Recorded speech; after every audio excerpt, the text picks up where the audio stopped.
नमस्कार, बहुत स्वागत है आपका। आप देख रहे हैं भाग्य चक्र और मैं हूं आपके साथ शैलेंद्र पांडे।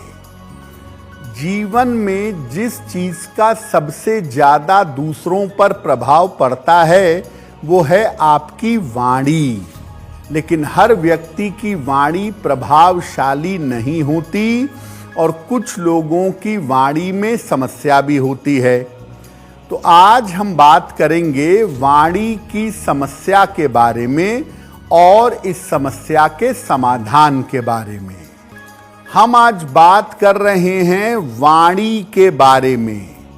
तो आपकी वाणी का ग्रहों से क्या संबंध है, सबसे पहले ये समझते हैं। कुंडली का दूसरा और 8वां भाव ये आपकी वाणी से संबंध रखते हैं। दूसरा भाव बोलने की क्षमता देता है और अष्टम भाव वाणी को प्रभावशाली बनाता है।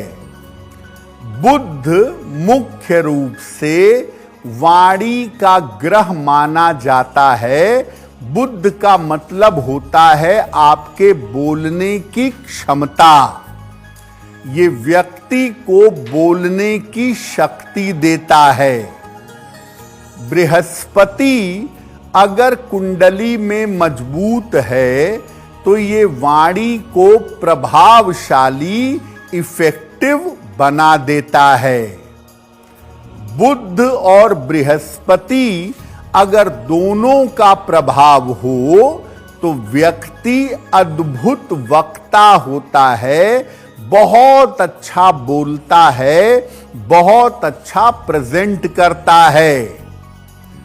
शनि, राहु और मंगल अगर इनका वाणी पर प्रभाव आएगा तो सामान्यतः ये वाणी की शक्ति को कमजोर कर देते हैं। वाणी की स्थिति निगेटिव हो जाती है।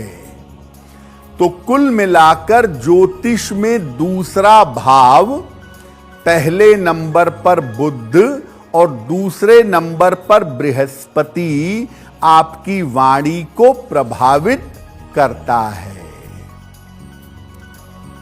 अब ये जानते हैं कि वाणी में कब और किस तरह की समस्या सामान्यतः होती है।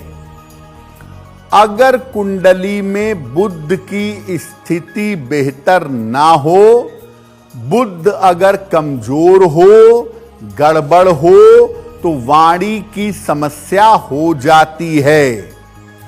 व्यक्ति देर से बोलता है और लड़खड़ा करके बोलता है, स्पष्ट नहीं बोलता।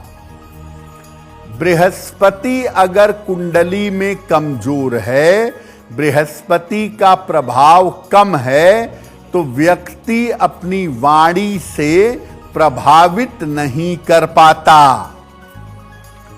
शनि का अगर प्रभाव हो तो व्यक्ति को बीमारी के द्वारा वाणी दोष हो जाता है, जैसे फेशियल पैरालिसिस हो जाती है या पैरालिसिस होती है, मुंह टेढ़ा हो जाता है, व्यक्ति नहीं बोल पाता।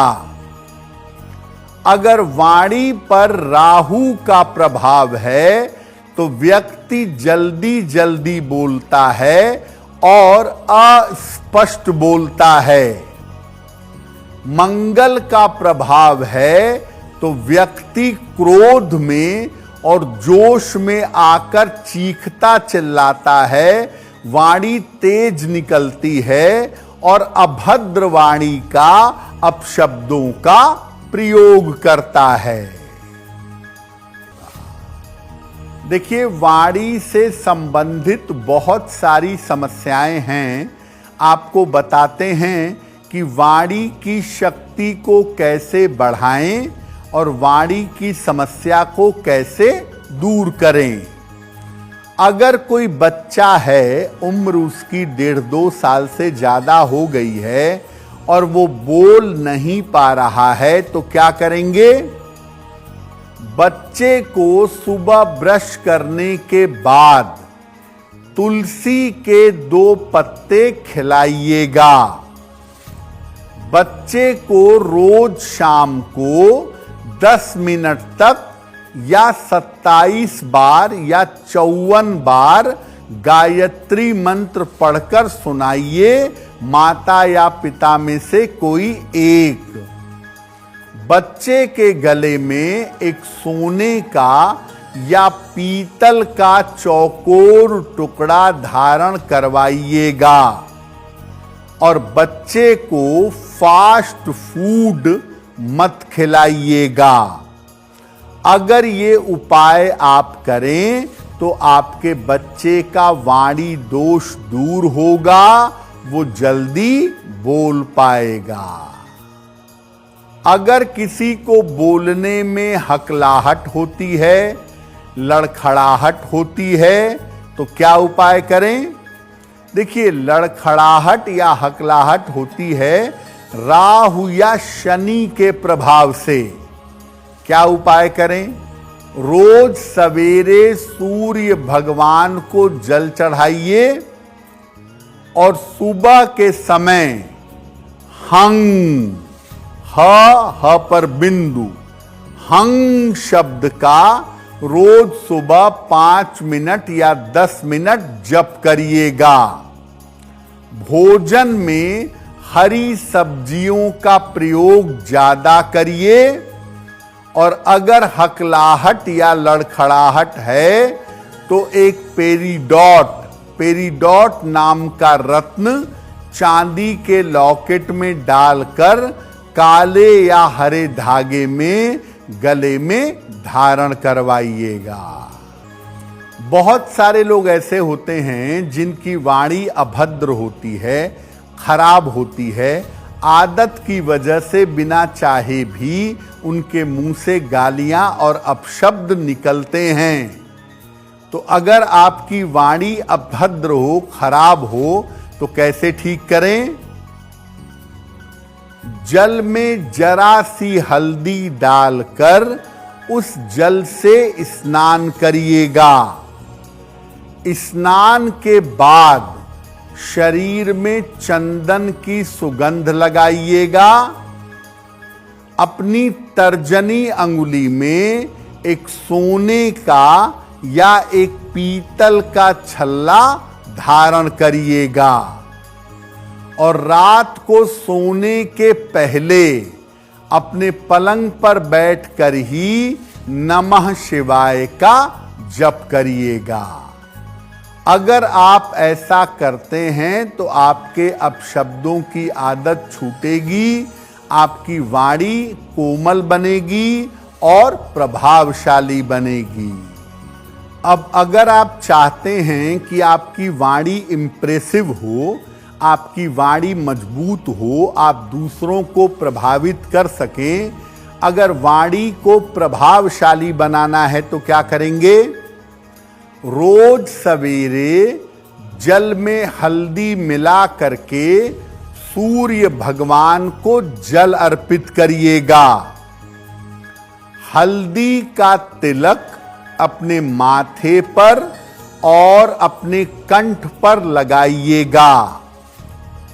सलाह लेकर एक पीला पुखराज पहनिए या एक पन्ना धारण करिए और भोजन में पवित्रता और सात्विकता बनाए रखिएगा। अब वक्त हो गया है ऐसा क्यों का।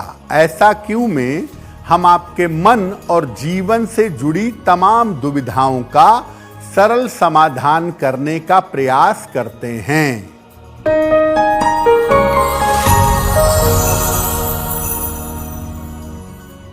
अगर कोई व्यक्ति जमीन पर आसन पर बैठकर पूजा नहीं कर पाता तो क्या कुर्सी पर बैठ करके कोई व्यक्ति पूजा कर सकता है?